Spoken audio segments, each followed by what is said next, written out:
cabin filter is located on the passenger side of the vehicle. Open the glove box. Push in on the sides of the glove box to release the stops and lower the glove box. Unhook the dampener arm.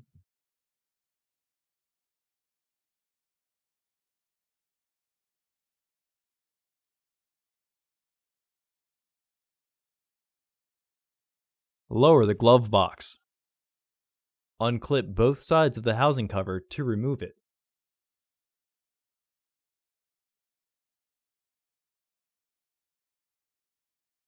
Remove the old filter from the housing and clean out any debris inside.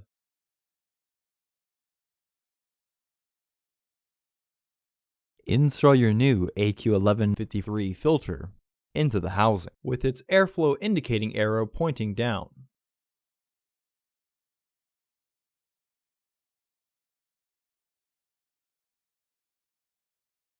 Reinstall the filter housing door.